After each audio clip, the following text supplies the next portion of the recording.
Nothing is more frightening than plague, the invisible killer that stalks the noonday sun as it does the darkest night. The most infectious disease in the world isn't bubonic plague, it isn't anthrax, it isn't COVID-19 for that matter. The most infectious disease is in this week's Torah Parsha. The spiritual impurity of tumah can be removed using the ashes of the para aduma, a red heifer. The heifer had to be at least 3 years old. It could have no more than one hair on its entire body that wasn't red. Needless to say, parot adumot were extremely rare. During the time of the Holy Temple, it once happened that the Sanhedrin couldn't find a para aduma anywhere.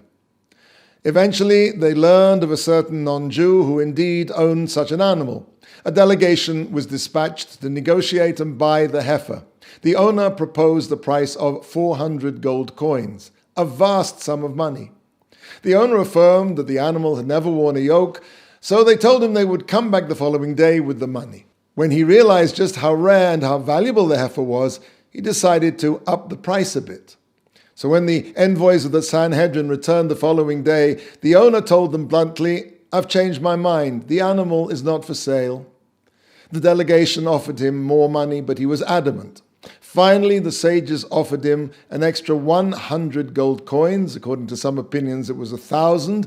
And then he agreed. The sages told him that they'd return the following day with the full sum of money.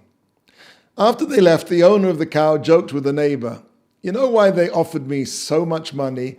Their religion says that they have to have a cow that's never been harnessed to a yoke. I think I'll play a little trick on them."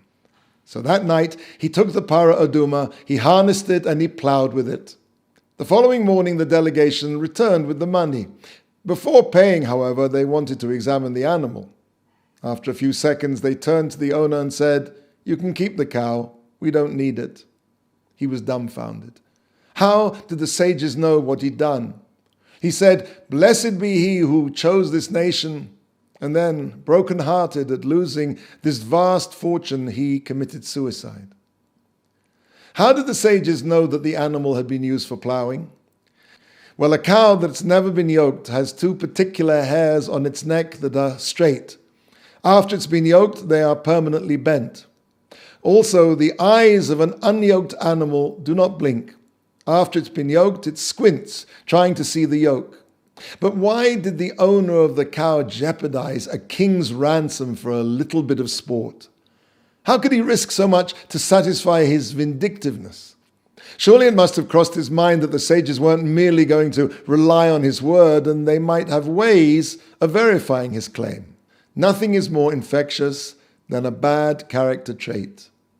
The owner's greed and his love of money caused him to renege on his original deal. But it didn't stop there. That character flaw brought other character flaws to the surface: deceit, mockery, and vindictiveness. If we don't make the effort to improve our character in one area, deficiencies will fester in many other areas of our personalities. For a character flaw is more infectious even than a plague.